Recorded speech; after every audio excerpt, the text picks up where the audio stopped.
বহরমপুর জেলা পরিষদের অডিটোরিয়ামে মুর্শিদাবাদে দুই সাংগঠনিক জেলার বৈঠক ডাকা হয়েছিল নেতৃত্বদের নিয়ে, কিন্তু প্রকাশ্যে এলো সেই বৈঠকে গড়হাজির থাকার ঘটনা। এই বৈঠকে গড়হাজির ছিলেন হুমায়ুন কবির এবং নিয়ামত শেখ, জাকির হোসেন, শাহিনা মমতাজ খান। এরা সকলেই এই বৈঠকে অনুপস্থিত ছিলেন।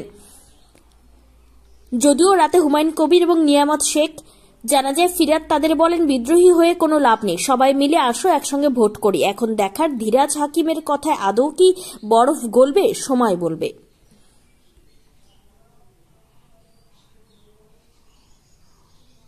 কথা হয়েছে ওরা আসছে একটা অন্য জায়গায়, নিয়ামত আর হুমায়ুন একটা জায়গায় গেছে, ওখান থেকে আমার হোটেলে আসছে। কথা হয়েছে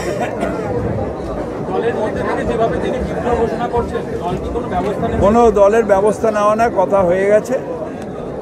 রিয়াকশান একটু, লোক যারা থাকে একটু রিয়াকশান দেয়, পাঁচটা ভাই তো সমান হয় না। দলে কথা হয়ে গেছে, ওরা আসছে, কথা বলছে, সবাই নামবে।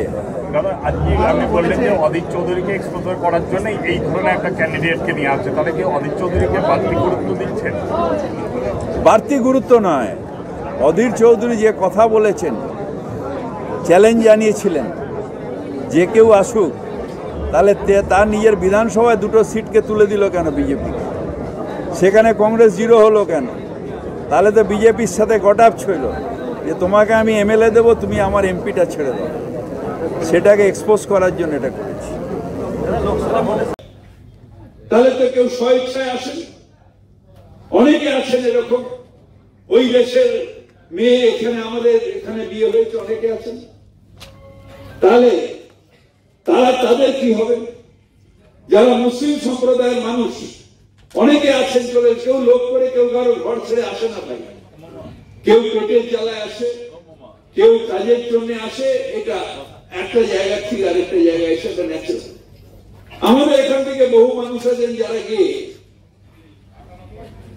ম্যাড্রাসে কাজ করছেন, বিভিন্ন শহরে কাজ করছেন, অনেকে আছেন যে সেখানে সংসার পেতে থেকে গেছেন। তো কেন না সেখানে সে কাজ পেয়েছে, সে থেকে গেছে। এখান থেকে অনেকে আছেন যারা দুবাইয়ে গিয়ে থেকে গেছে, অনেকে আছেন যারা আমেরিকায় গিয়ে থেকে গেছে, অনেকে আছেন যারা গিয়ে লন্ডনে গিয়ে থেকে গেছে। তো মানুষ একটা দেশ থেকে আসে আরেকটা দেশে থেকে যায়। তাহলে এখানে নতুন করে সিএ নাম করে ধর্মীয় বিভাজন করে এই যে উস্কে দেওয়া, একটা চাগার দেওয়া, এবং তাতে কালকে যারা এসছেন তাদের আপনি সিএ করে বলেছেন যে অমুক অমুক অমুক তারা নাগরিকত্ব পাবেন। কেন? যদি আফগানিস্তান থেকে তালিবানের ভয়ে তাদের অনেককে মেরে দিয়েছে, আপনারা দেখেন যে প্লেনে করে কিভাবে মানুষ পালিয়ে যাচ্ছিল, তাদের মধ্যে যদি কেউ চলে আসে প্রাণের ভয়, সে কেন তাহলে সিএ পাবে না? শুধু সে মুসলমান বলে সিএ পাবে না? বা পাকিস্তান থেকে যেসব শেখ যারা ভয়ের চোটে চলে আসছেন, অন্য ধর্মের মানুষ হলেও, যদি মুসলিম ধর্মের মানুষ, হিন্দু ধর্মের মানুষ হলে আপনি বলছেন পাবে, পার্সি হলে পাবে, খ্রিস্টান হলে পাবে, তাহলে মুসলমান হলে পাবে না কেন? তার কারণ স্পষ্ট ভাবে এইভাবে তারা বিভাজনটাকে করছে, তারা হিন্দু মুসলমানকে লাগিয়ে দেওয়ার চেষ্টা করছে, এবং সেইটা করছে বলেই ভারতবর্ষ অন্ধকার এগিয়ে আসছে।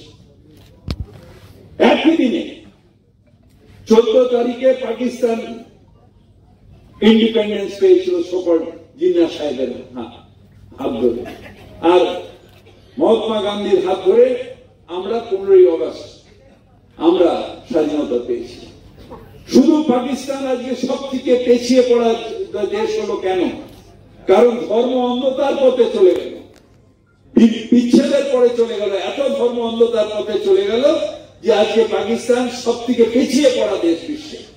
আর 5টা দেশের মধ্যে ভারতবর্ষ সব থেকে এগিয়ে দেওয়া দেশ। তার কারণ সাম্প্রদায়িক সম্প্রীতি রেখে ধর্ম অন্ধতা নয়, ধর্ম নিরপেক্ষতার পথে ভারতবর্ষ গেছিল।